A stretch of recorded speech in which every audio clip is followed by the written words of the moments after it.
ചേട്ടനത് ആരാണെന്ന് ചോദിച്ചില്ലേ? ഞാൻ ചോദിച്ചായിരുന്നു. അപ്പൊ എന്ത് പറഞ്ഞു? അത് എന്തോ ആ പെണ്ണ് ചേട്ടനോട് സംസാരിച്ചതിനേക്കാൾ കൂടുതലേ ആ പയ്യനോട് സംസാരിച്ചോണ്ടിരുന്ന വല്ല ക്ലോസ് റിലേറ്റീവ് ആയിരിക്കും. ആണോ? അതെടാ അത് എന്തോ ഒരാളാണെന്ന് പറഞ്ഞു. ആണോ? എന്ത്? ആ ബെസ്റ്റി എന്ന് പറഞ്ഞെന്ന് തോന്നുന്നു. ബെസ്റ്റിയോ? എന്താണ് ബെസ്റ്റി? ബെസ്റ്റി എന്നാണ് പറഞ്ഞത്? അതെ ബെസ്റ്റി എന്നാ പറഞ്ഞത്. അവൻ എന്നോട് കൂടുതൽ സംസാരിച്ചത്. അപ്പൊ ആരാന്നറിയാൻ വേണ്ടിട്ടാ ഞാൻ ചോദിച്ചത്. അപ്പോഴാ ഈ ബെസ്റ്റി എന്നൊക്കെ പറഞ്ഞത്. ഈ ബെസ്റ്റി എന്ന് പറഞ്ഞാൽ എന്താ? ബെസ്റ്റി അതിപ്പോ ഈ അല്ല എന്താ അതിന്റെ അർത്ഥം? ചേട്ടാ ഈ ഫ്രണ്ടിന്റെയും ബോയ് ഫ്രണ്ടിന്റെയും ഇടയിൽ വരുന്ന ഒരു കാറ്റഗറിയാ. നശിപ്പിച്ച്. എന്ന് വെച്ചാ എന്ന് വെച്ചാ ഈ സുഭാഷേട്ടാ ശരിക്കും ഒരു പാവ. അത് വിട്ടേക്ക്. എന്താണ് നിമിഷം? അത് ഈ വളരെ അടുത്ത ഫ്രണ്ടായിട്ടാ. അതന്നെ. ഓ വളരെ അടുത്ത ഫ്രണ്ടോ? നികേഷ്, ആ കുട്ടിയുടെ സോഷ്യൽ മീഡിയ അക്കൗണ്ട് ഞാൻ ഷെയർ ചെയ്തിട്ടുണ്ട്, നോക്കി. സുധീഷേട്ടനാ നോക്കിക്കോളൂ. ഫോൺ തരൂ, ഫോൺ തരൂ നോക്കട്ടെ. മാട്രിമോണിയിൽ കണ്ട കുട്ടി പോലെയല്ല ശരിക്കും കുട്ടിയെന്ന് തോന്നുന്നു. അതെ. ആ കുട്ടിയെ നിങ്ങൾക്കൊക്കെ ഇഷ്ടായോ? ഈ സുഭാഷേട്ടനോ? അത് ഞാൻ ഇന്നേവരെ ഒരു കുട്ടിയും ഇഷ്ടമല്ലെന്ന് പറഞ്ഞിട്ടുണ്ടോ? പക്ഷേ അല്ല അതിന് ഇതുവരെ ആരും അതിനുള്ള അവസരം തന്നിട്ടില്ലല്ലോ. അതിനുമുമ്പേ അവർക്ക് ഇഷ്ടമല്ലെന്നല്ലേ പറഞ്ഞിട്ടുള്ളൂ, അല്ലേടാ? എന്താ സുധീഷ് ഇത്? സുഭാഷ് ചേട്ടൻ എന്താ പറയുന്നത് നോക്ക്. പറ സുഭാഷ് ചേട്ടാ. അതെ ഒരു കുട്ടിയെ ഇഷ്ടമായില്ല എന്ന് പറയുന്നത് തെറ്റാണെന്നാണ് എന്റെ വിചാരം. പക്ഷേ ഈ കുട്ടിയുടെ കാര്യത്തില് ഇഷ്ടായില്ലെങ്കിൽ വേണ്ട, അത്രേ ഉള്ളൂ. അതല്ലടാ. ആ കുട്ടി പറയണത് എന്തൊക്കെയാണ്? എന്തൊക്കെ? ഷോപ്പിംഗ്, ട്രിപ്പ്, ഫ്രണ്ട്സ്, ചിൽ പാർട്ടി, ഇതൊന്നും എനിക്ക് മനസ്സിലാക്കാൻ പറ്റുന്ന കാര്യങ്ങളല്ല. ഇതെനിക്ക് വേണ്ടെന്ന് തോന്നുന്നു. വേണ്ടെങ്കിൽ വേണ്ട സുഭാഷ് ചേട്ടാ, അതിനെന്താ? അതെ നമുക്കത് വിട്ടേക്കാതെ. ഇപ്പഴെനിക്കൊരു സമാധാനമായത്. ഇനി വണ്ടി അവിടെ സുധീഷേട്ടാ പൊക്കോ പൊക്കോ. പിന്നെ പോയി മോളെ ഇവിടെ നിൽക്കണ്ട പൊക്കോ. അത് മതി. ഒന്നും സാരില്ല. മതി മോളെ. അവിടെ വെച്ചേക്ക്. അത് മതി. പോയി റെസ്റ്റ് എടുത്തു. എത്ര മതിയോ? ധാരാളം. നീയല്ലേ? നിനക്ക് ഇതുവരെ ഇത് അറിയില്ലടാ മണ്ട. എന്ത് ഭയങ്കര തമാശയാന്ന് തോന്നുന്നല്ലോ. അതല്ല ഇടത്തി ബെസ്റ്റ് എന്നാ എന്താണെന്നേ ഹരീഷേട്ടനും അറിയില്ലെന്ന്. അതെന്താണെന്ന് ചോദിക്കുമായിരുന്നു. പ്രായം കുറവാണെങ്കിലേ ഈ കാലത്തിലെ ട്രെൻഡൊന്നും ഹരീഷേട്ടന് വലിയ പിടിയില്ലെന്നേ. ദേ അതൊക്കെ നമ്മുടെ സുധീഷേട്ടൻ അറിയാത്തോടായിപ്പോ ഒന്നുമില്ല. നികേഷ് എന്തായാലും ചോദിച്ചല്ലേ പറഞ്ഞു കൊടുത്തേക്ക്. അതൊന്നുമല്ലടാ. ഈ ബോയ് ഫ്രണ്ടിനും ഫ്രണ്ടിനും ഇടയിലുള്ള ഒരു സ്പേസ്, അതാണ് ഈ ബെസ്റ്റി. ഫ്രണ്ടിനേക്കാൾ കുറെ മുകളിലും എന്നാ ബോയ് ഫ്രണ്ടിനേക്കാൾ കുറച്ച് താഴെ. മനസ്സിലായ? അതായത് ചില നേരങ്ങളിൽ ഫ്രണ്ടായും മറ്റു ചില നേരങ്ങളിൽ ബോയ് ഫ്രണ്ടായും ചില ബെസ്റ്റികൾ പെരുമാറാറുണ്ട്. നികേഷേ? അതെ കറക്റ്റാണ്. അതായത് ഞാൻ വ്യക്തമായിട്ട് പറഞ്ഞുതരാം. ഈ ബെസ്റ്റ് ചിലപ്പോ ഭയങ്കര ഡേഞ്ചറസ് ആയിട്ടുള്ള ആളായിട്ട് മാറും. ശരിക്കും ഒരു വൈറസ് ഒക്കെ പോലെ. ഏതെങ്കിലും ഒരു പെണ്ണും ആണ് തമ്മിൽ കമ്മിറ്റഡ് ആണെന്ന് വിചാരിച്ചോ. അവൾക്കൊരു ബെസ്റ്റ് ഉണ്ടെങ്കിൽ അവനായിരിക്കും അവരുടെ ജീവിതത്തിലെ ഏറ്റവും വലിയ ഭാരം. ആ ചെറുക്കനെ അവളിൽ നിന്ന് തുരത്തണം വരെ ബെസ്റ്റ് വരെ ആക്രമിച്ചുകൊണ്ടേയിരിക്കും. എന്നാൽ ചില ബെസ്റ്റുകൾ അങ്ങനെയല്ല. അവർ ആ വാക്ക് സൂചിപ്പിക്കും പോലെ നല്ല സ്നേഹിതരായിരിക്കും. അവരുടെ ജീവിതത്തിലെ എല്ലാം അറിഞ്ഞ് അവസാനം വരെ കൂടെ ഉണ്ടാവും. അതെയോ? പക്ഷെ അതത്ര ശരിയല്ലല്ലോ. കല്യാണം കഴിഞ്ഞ അവർക്കിടയിലുള്ള കാര്യം വേറൊരാൾ അറിയണത് എന്തിനാ? അതാണ് ഹരീഷേട്ടൻ ഔട്ട്ഡേറ്റഡ് ആണെന്ന് പറയാൻ കാരണം. എന്റെ ഹരീഷേട്ട ഇന്ന് അങ്ങനെയല്ല. ഈ ലവ് റിലേഷൻഷിപ്പിലെ ഭയങ്കരമായ മാറ്റങ്ങൾ വന്നു കഴിഞ്ഞു. ഓഹോ എടാ അപ്പൊ നീയാണ് മാസ്റ്റർ. മൈക്കായി മാറണോ? വേണ്ട വേണ്ട, കണ്ടിന്യൂ. Thank you. ശ്രദ്ധിച്ചു കേട്ടോ. അതായത് ഒരാളെ വൈബ് ചെക്ക് ചെയ്ത് റിസ്ക് അടിച്ചുകൊണ്ടിരിക്കുമ്പോ വേറെ ആളെ സ്റ്റാൻഡ് ബൈ ആക്കി നിർത്തി അഥവാ ഇവളോ അവനോ പോയാലും മറ്റേയാളെ ലൈവ് ആക്കി കൊടുക്കുന്ന ബെഞ്ചിങ് ഉണ്ട്. ഓക്കെ. ഒരേ സമയം പല ആളോട് റിസ്ക് എടുക്കുന്ന കുഷനിങ് ഉണ്ട്. ഒരു പ്രത്യേക സമയത്ത് മാത്രം ഒരാളുമായി റിലേഷൻഷിപ്പ് കീപ്പ് ചെയ്യുന്ന സിറ്റുവേഷൻഷിപ്പ് ഉണ്ട്. പിന്നെ gaslighting, breadcrumbing, love bombing, pocketing, caspering, അങ്ങനെ ഓരോ ദിവസവും വളർന്നു വലുതാവുന്ന ഒരു വലിയ ലോകമാണ് ജെൻസി ഡിക്ഷണറി. ഞാൻ സത്യത്തില് അതിന് പിന്നില് പകച്ച് പതറ് നിൽക്കുന്ന ഒരു പാവം പയ്യൻ മാത്രമാണ്. നീ മാത്രമല്ല ഞാനും ജെൻസി ജനറേഷൻ തന്നെയാ. എങ്ങനെ എങ്ങനെ എങ്ങനെ 97 ശേഷം ജനിച്ചവരെല്ലാവരും ജെൻസി തന്നെയാണ് അല്ലേ? പക്ഷേ സുധീഷേട്ടൻ 95 ആയി പോയില്ലേ? അത് 2 വർഷമല്ലേ? അതെന്തായാലും സീനിയർ കാറ്റഗറിയിൽ വിട്ടോളൂ. You are millennium. ഞങ്ങൾ 3 പേരും ജെൻസിയൻ. ഞങ്ങളുടെ പൊതുവായ ഗുണം എന്താണെന്ന് അറിയാമോ? എന്താണ്? ഞങ്ങൾ നിങ്ങളെ പോലെ കള്ളം പറയില്ല. അതന്നെ. പക്ഷേ കേട്ടോടത്തോളം സുഭാഷ് ചേട്ടൻ അങ്ങനെ ഒരു കുട്ടി വേണ്ട. അതെ, അത് കറക്റ്റാ. അവര് തമ്മിൽ ചേരില്ല. സുഭാഷ് ചേട്ടനുള്ള ഒരാള് എവിടെയോ ഉണ്ട്. സുഭാഷ് ചേട്ടാ, നീ എന്തിനാ ഇപ്പൊ ഇങ്ങോട്ട് വന്നേ? അതെ എന്തിനാണ് ഇങ്ങോട്ട് വന്നേ? ഹരീഷ് വേണ്ട, നിങ്ങൾ അങ്ങോട്ട് ചെല്ല്. ഞാൻ നോക്കിക്കോളാം, ചെല്ല്. അങ്ങോട്ട് പൊയ്ക്കോ. നീ എന്തിനാ ഇങ്ങോട്ട് വന്നത്? സുഭാഷ് ചേട്ടനും അങ്ങനെയാണോ ചോദിക്കുന്നത്? അന്ന് നീ ഇവിടെ വന്നപ്പോ ഉണ്ടായ സംഭവം നിനക്ക് ഓർമ്മയില്ലേ? നിന്റെ അച്ഛനും അമ്മയും ഇവിടെ വന്നതും എന്നെ തല്ലിയതും പോലീസ് കേസായതൊക്കെ എന്റെ കാര്യം പോട്ടെ. ഒന്നും അറിയാത്ത എന്റെ അനിയന്മാരെ വരെ സ്റ്റേഷനിൽ കയറ്റിയില്ലേ? സുഭാഷേട്ടാ ആദ്യം ഇവള് വരും, പിന്നാലെ അവളുടെ അച്ഛനും അമ്മയും അമ്മാവരും വന്ന് സീനാക്കും. ഇറങ്ങി പോവാൻ പറ. കാണുമ്പോഴേ കൊതി കയറുക. വീട്ടിലാരുമില്ല, അച്ഛനും അമ്മയും പുറത്തു പോയിരിക്കുക.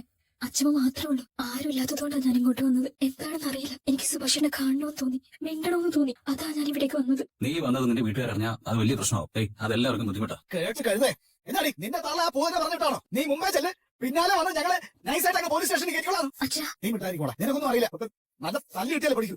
ഏയ് നിന്റെ അമ്മ ആ പോരും അച്ഛൻ കടവൾക്കെതിരും അമ്മാവൻ ശകടാസുരനും ഈ വീടുമായിട്ട് ഒരു ബന്ധമില്ലെന്ന് തീരുമാനിച്ചവരാ. ഞാനും അങ്ങനെ തന്നെയാ തീരുമാനിച്ചിരിക്കുന്നത്. അതിനൊക്കെ നീ മാത്രം സ്നേഹം പൊട്ടി ഇങ്ങോട്ട് വേണ്ട കേട്ടോ. അന്നേ എല്ലാരും സ്റ്റേഷനകത്ത് കയറ്റിയപ്പോ നീ വീട്ടിനകത്ത് കയറി കുത്തിരിക്കലായിരുന്നോ? ഞാനാണ് ആദ്യം ഇവിടേക്ക് വന്നതെന്ന് പറയാൻ നിന്റെ കാല് വീട് അപേക്ഷിക്കണമായിരുന്നോ ഞങ്ങള്? എന്ത് ധൈര്യത്തിലാണ് നീ ഇങ്ങോട്ട് കയറി വന്നേ? ആദ്യമൊക്കെ നിന്നെ കാണുമ്പോ എനിക്കും ഒരു പാവമാണല്ലോ എന്ന് തോന്നിയിരുന്നു. ഇപ്പൊ എനിക്ക് സംശയമുണ്ട്, നിന്നെ വെച്ച് ആ ശകടാസുരനും പൂതനെയും എന്റെ കുടുംബത്തെ നശിപ്പിക്കാൻ നോക്കണമെന്ന്. നീ അവരുടെ ഒരു പിടിയാളാണെന്ന്. അല്ല ഭാസ്കര മാമ. ഇനി മാമനും കുമരൊന്നുമില്ല. പുറത്തിറങ്ങാൻ നിന്നെ പറഞ്ഞ ഇനി ഒരു തവണ കൂടി നീ ഈ വീട്ടിൽ കയറി വന്നാലുണ്ടല്ലോ, നിന്റെ അച്ഛനും അമ്മാവനും ഒക്കെ എന്നെ പറ്റി പറഞ്ഞു നടക്കുന്ന ചില സ്ഥിരം പല്ലവിയുണ്ടല്ലോ, അത് നീ നേരിട്ട് കാണാം. അച്ഛാ മതി. നിന്നെ നന്നാക്കാനല്ലടാ, ഇല്ലാതാക്കാനാ ഇവളുടെ വരവ്. അച്ഛാ അങ്ങനൊന്നും പറയല്ലേ. ആദ്യം ഇവളോട് ഇറങ്ങി പോകാൻ പറ. നേരെ ഇരുട്ടിയാ ഒളിച്ചു മാത്രം വന്നോളൂ. എന്റെ വായി നീ കെട്ടതെന്തെങ്കിലും കേൾക്കുന്ന മുമ്പ് ഇറങ്ങിപ്പോടി. നിന്നോട് അല്ലടി പറഞ്ഞേ. ഹലോ, സംസാരിക്കാൻ വേണ്ടി പുറത്തേക്ക് വന്നിട്ടേ ഇങ്ങനെ മിണ്ടാൻ നിന്നാൽ എങ്ങനെ? ഒന്നുമില്ല, ഞാൻ ആലോചിക്കായിരുന്നു. എന്ത്? സുനന്ദ വന്നു പോയില്ലേ, ആ കാര്യം. അവൾക്ക് വേണ്ടി എന്താ ഇത്ര ആലോചിക്കാനുള്ളത്? ഇത് പറയാനാണ് എന്നെ കൂട്ടി പുറത്തേക്ക് വന്നത്. ഇയാളത് വിട്ടേക്ക്, അതൊന്നും പറഞ്ഞിട്ട് കാര്യമില്ല. ഒരു കാര്യം ചെയ്താലോ? കാറിലൊന്ന് കറങ്ങി വരാനാണോ? ഞാൻ റെഡിയാണ് കേട്ടാ. ശ്ശെ, അതൊന്നും അല്ല. ആരും അറിയാതെ സുനന്ദയുടെ സുഭാഷേട്ടനെ കല്യാണം നടത്തിയാലോ? എടോ, ഇയാൾക്ക് എന്താ പറ്റിയേ? കല്യാണം നടത്തിയാലും ഇത്ര നിസ്സാരമായിട്ടാണോ ചോദിക്കുന്നത്?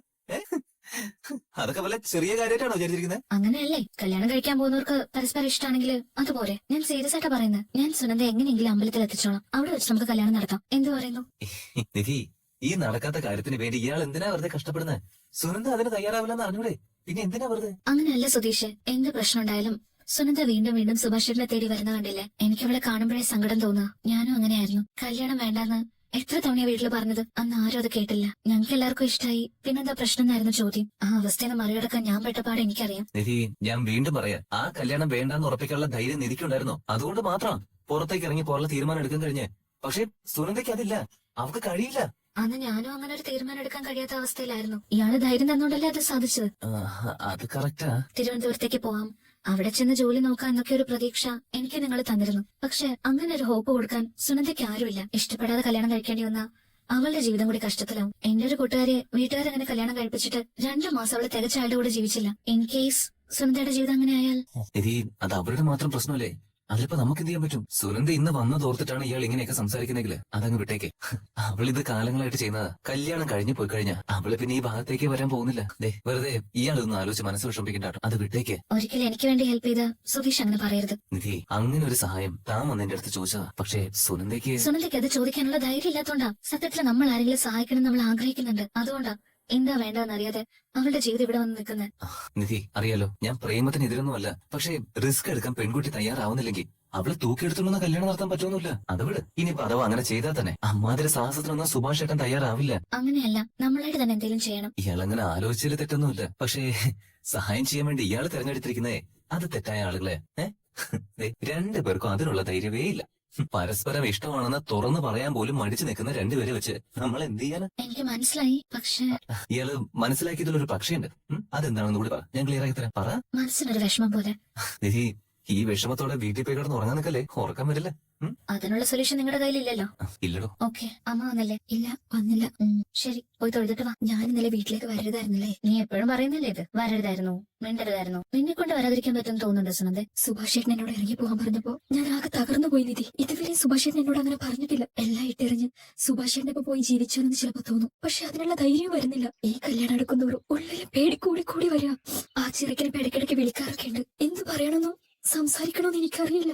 വീട്ടിലെല്ലാവരും കല്യാണം ഏർപ്പാടാക്കുന്ന സന്തോഷത്തിലാ. എനിക്ക് എന്നെ കൊല്ലാൻ കൊടുക്കുന്നത് പോലെയാ തോന്നുന്നത്. അത് മനസ്സിലുള്ളതാ എനിക്ക് ഇടയ്ക്കിടയ്ക്ക് അങ്ങോട്ട് ഓടി വരാൻ തോന്നുന്നത്. കണ്ണടച്ചാ മുന്നിൽ തെളിയുന്നത് സുഭാഷേട്ടന്റെ മുഖം. സുഭാഷേട്ടനെ എനിക്ക് അത്രയ്ക്ക് ഇഷ്ടമാണെന്ന് എനിക്ക് ഇപ്പോഴാ മനസ്സിലായത്. ഒരു കാര്യം നമുക്ക് നഷ്ടപ്പെടുന്ന ഉറപ്പായ അതിനോടുള്ള മോഹം കൂടില്ലേ, അത് നമ്മളെ വിട്ടുപോരുതെന്ന് ഉള്ളിൽ കിടന്ന് തുടിക്കില്ലേ? അങ്ങനെ ഒരു അവസ്ഥയിലാണ് ഞാനിപ്പോ. ഇന്നലെ സുഭാഷേട്ടനും അച്ഛനും എന്നോട് അങ്ങോട്ട് കിടക്കരുതെന്ന് പറഞ്ഞ് ചീത്ത വിളിച്ചു. ഇനി ഒരിക്കലും അങ്ങോട്ട് വരില്ല എന്ന് ഉറപ്പിച്ചു പോയി കിടന്നുറങ്ങി. പക്ഷെ രാവിലെ എണീറ്റതും നേരെ അങ്ങോട്ട് വരാനാ തോന്നിയത്. ഞാൻ എന്ത് ചെയ്യണം? സുനന്ദ, ഇത് നിന്റെ ജീവിതം. ഇവിടെ എന്ത് ചെയ്യണമെന്ന് നീയാ തീരുമാനിക്കേണ്ടത്. നിന്നെ പോലെ തീരുമാനം എടുക്കാനുള്ള ധൈര്യം എനിക്ക് ഇല്ല നിധി. എനിക്കിതാണ് വേണ്ടതെന്ന് പറഞ്ഞാൽ അത് കേൾക്കാനുള്ള ആളുകൾ എന്റെ വീട്ടിലില്ല. ഇങ്ങനൊരു അവസ്ഥയിലായിരുന്നു ഞാനും. നിന്റെ അച്ഛനും അമ്മയൊക്കെ അവിടെ നിൽക്കട്ടെ. നിനക്ക് എന്ത് വേണം? നിന്റെ ജീവിതത്തിന് എന്താണ് ശരിയെന്ന് നിശ്ചയിച്ച് നീ തന്നെ ഒരു തീരുമാനം എടുക്കണം. എനിക്ക് സുഭാഷേട്ടന്റെ കൂടെ ജീവിക്കണം. അല്ലെങ്കിൽ പെൺകുട്ടികളുടെ കാര്യം ഇത്രയേ ഉള്ളൂ. ആദ്യമൊക്കെ മറക്കാൻ പറ്റില്ല, സഹിക്കാൻ പറ്റില്ല എന്നൊക്കെ തോന്നും. പിന്നെ അതങ്ങ് മാറും. ഇഷ്ടപ്പെട്ടത് സ്വന്തമാക്കാന്നുള്ളത് നമ്മുടെ ആവശ്യമാണ്. അത് നടത്തിയെടുക്കാന്നുള്ളതാ നമ്മൾ ചെയ്യണ്ടേ. ഇഷ്ടമുള്ളത് നേടിയെടുക്കാൻ നമ്മൾ തന്നെ പ്രയത്നിക്കണം.